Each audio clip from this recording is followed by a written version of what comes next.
Something is pressing against the surface of a situation you've been living with for a while now. Not pushing through yet, not fully arrived, but close in that particular way that certain things are close before they become undeniable. The way a storm is close before the first drop falls. The way a truth is close before the person carrying it finally finds the words. And some of you, if you go quiet enough right now, can already feel the pressure of it. That specific charged quality in the atmosphere around a particular person or situation that signals something is no longer content to stay where it has been. Something is preparing to move. There is a particular texture to this kind of moment that is unlike the ordinary texture of daily life. It has a heightened quality, a sense that the usual rules of how things move and change are temporarily suspended, replaced by something more concentrated, more purposeful, more directed, like standing in a corridor between what was and what is about to be able to feel the pull of both, unable to return fully to the first, not yet arrived in the second. And some of you have been living in exactly that corridor for longer, perhaps, than has been entirely comfortable. Feeling the pull of an approaching change without being able to fully name it or locate it or know precisely when it would arrive. That kind of anticipation is its own kind of weight. And the energy present here suggests that the weight is approaching its release. If this found you today, I think the part of you that has been paying quiet attention already knows exactly what this is about. A theme appearing strongly in this reflection is the energy of imminent disclosure, not a minor clarification, not a small adjustment to an existing understanding, but the kind of communication that carries genuine weight, the kind that, once spoken, reorganizes something, that rearranges the landscape of a relationship or a situation in ways that cannot be undone, and that both people will feel the full significance of long after the words themselves have been spoken. There is a particular gravity to this kind of exchange before it happens, a heaviness in the air around it, a sense that both parties are already, on some level, in the anteroom of a conversation that has not yet officially begun, but that is unmistakably present, circling, gathering itself, waiting for the right conditions to fully arrive. An energy that may be present for many of you right now is the quiet electricity of something that can no longer be postponed. And that feeling, when it belongs not to anxiety, but to something more purposeful, has a completely different quality. Anxiety circles without direction. This is different. This has the feel of something with an internal compass, something that knows where it is going and has simply been gathering the necessary momentum to get there. And a pattern that sometimes emerges in moments like this is that the person carrying the communication has been in their own private process of preparation, organizing themselves, building toward a threshold that they may not have fully consciously named, but that their actions have been quietly moving toward for some time. A pattern worth noticing here is how rarely people announce the significant things before they say them. The moments that actually change something tend to arrive without a formal introduction. They appear inside ordinary conversations, or at the end of a silence that stretched just a little too long, or in the form of a single sentence that carries the weight of everything that preceded it without ever referring to any of it directly. And some of you may be approaching exactly that kind of moment where something that has been building in someone else's interior, in the charged space between you, in the unacknowledged current that has been running beneath the surface of your interactions finally breaks through into the open. And it's worth considering why significant things tend to arrive this way, why they don't announce themselves cleanly on schedule in perfectly constructed form. It's because the people carrying them are human. Because honesty, real honesty, the kind that risks something, rarely travels in a straight line from feeling to expression. It moves through layers of self-protection, of calculation, of fear and desire, and the complex arithmetic of what might be gained versus what might be lost. And by the time it finally arrives in the form of actual words, it has already traveled a significant interior distance. What lands in your ears when it comes will be the end of a journey that began somewhere you couldn't see and passed through terrain you were never shown. Receiving it with that awareness, with a recognition of everything it navigated to reach you, changes the quality of what becomes possible in response. This reflection invites you to consider what you have been sensing about this particular person or situation that you haven't yet allowed yourself to fully trust, and whether the hesitation to trust it has been protective wisdom or simply the familiar discomfort of allowing something to be as real as it actually feels. Here's the thing about receiving significant news. The way we receive it is shaped, often more than we realize, by what we have been quietly expecting, by the story we've been carrying about what is possible, by the accumulated weight of previous experiences that taught us, sometimes very efficiently, to manage our expectations downward, to assume the neutral interpretation before the generous one, to brace before we open. And a theme appearing here is the gentle but important suggestion that the bracing, however understandable, however earned, may not be the most useful posture for what is approaching right now. Because there are moments when the more accurate preparation is not armoring but opening, not the naive kind of opening that ignores the full complexity of a situation, but the grounded, eyes open, I know what I know kind of openness that allows something to land without pre-filtering it through every previous disappointment. And an energy present here suggests that what may be approaching has a better quality than the protective part of you has been allowing itself to consider, that the news, when it arrives, may ask something of you. That armor is specifically designed to prevent genuine reception, genuine presence, the willingness to actually be moved by something real. This reflection invites you to consider what it would require of you internally to receive what is coming with genuine openness, rather than through the filter of every previous experience that taught you to expect less, and whether you can find somewhere beneath the protection the part of you that is still capable of that kind of unguarded reception. An energy that may be present in this moment is one of long deferred honesty finally finding its conditions, because some of what may be approaching has been true for longer than its timing would suggest.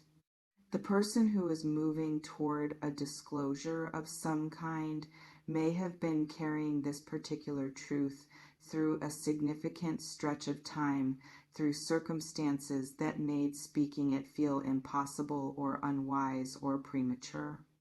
And what may be shifting now is not the truth itself, but the conditions around it, the interior readiness, the external circumstances finally aligning in a way that creates enough space for honesty to move through.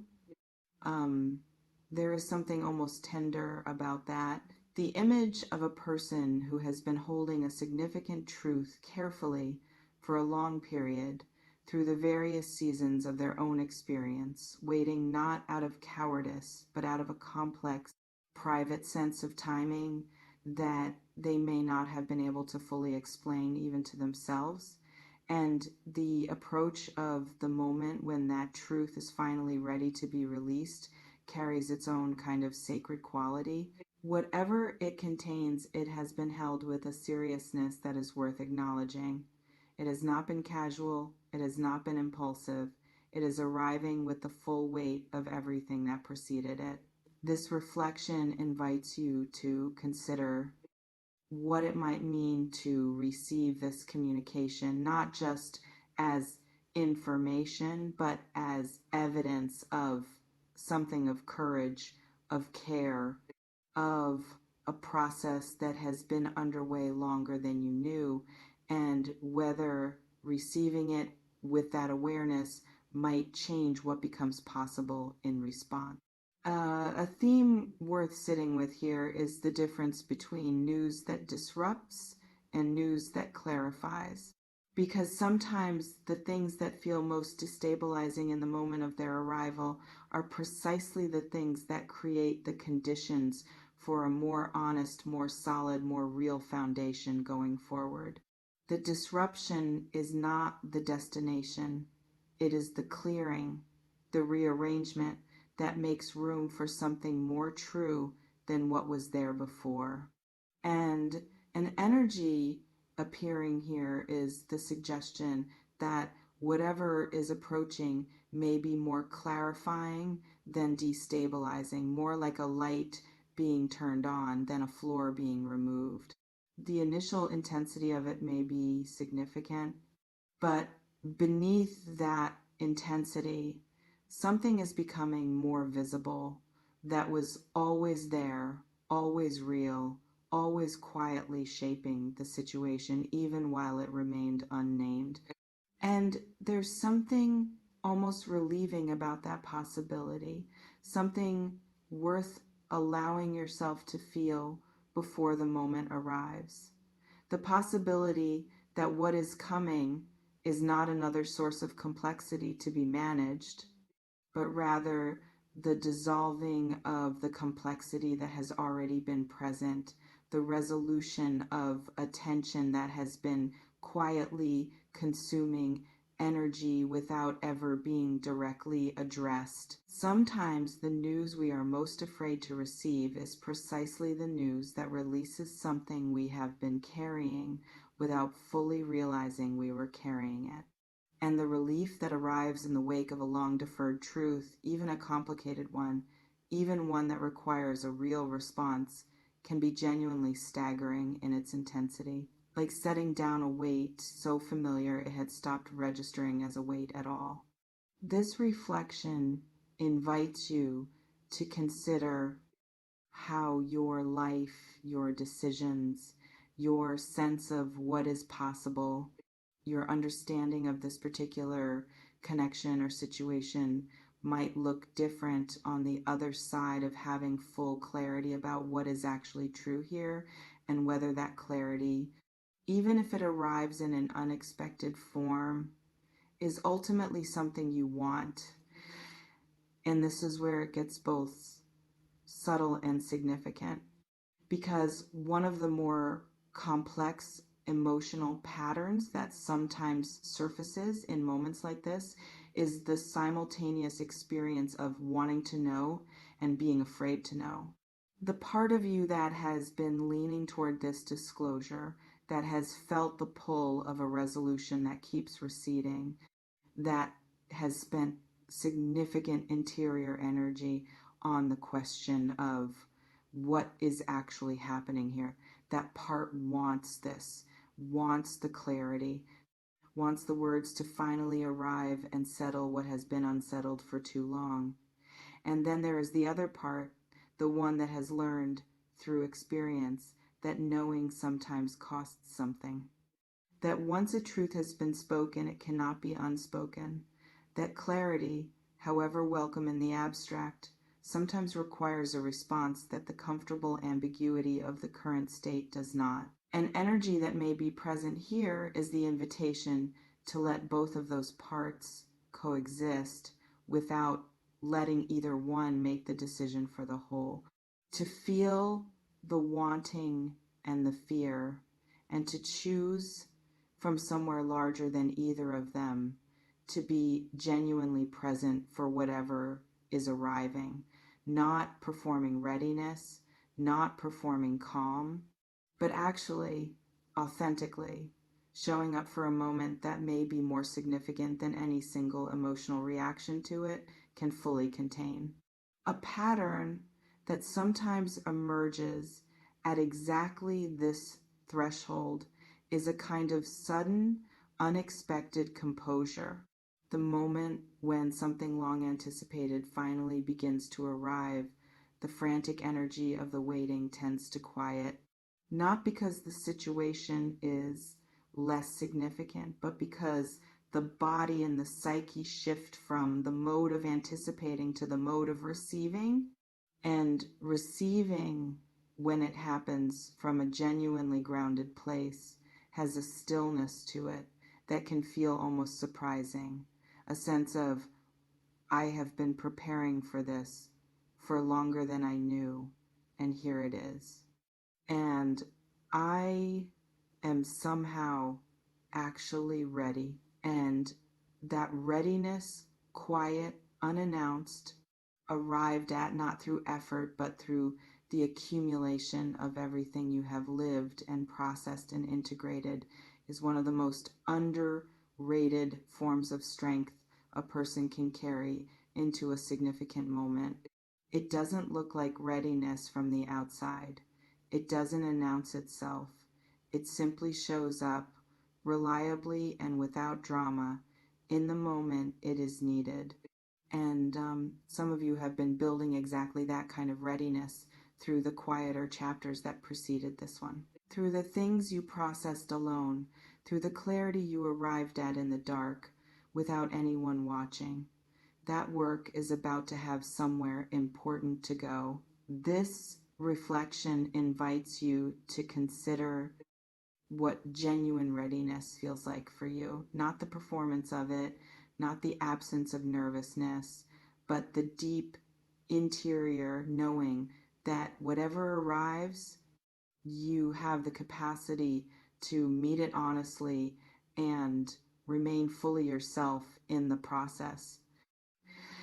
The closing energy of this reflection carries something that feels like the held breath before a door opens. That precise, suspended moment of maximum potential when everything that is about to change is still technically unchanged, but the change is already present in the quality of the air. Some of you know this feeling intimately, have been living inside it perhaps for longer than is comfortable, and what this reflection is gently offering is not a prediction of what will be said or what it will mean, but something more grounded and more lasting than that. It is the reminder that you are not simply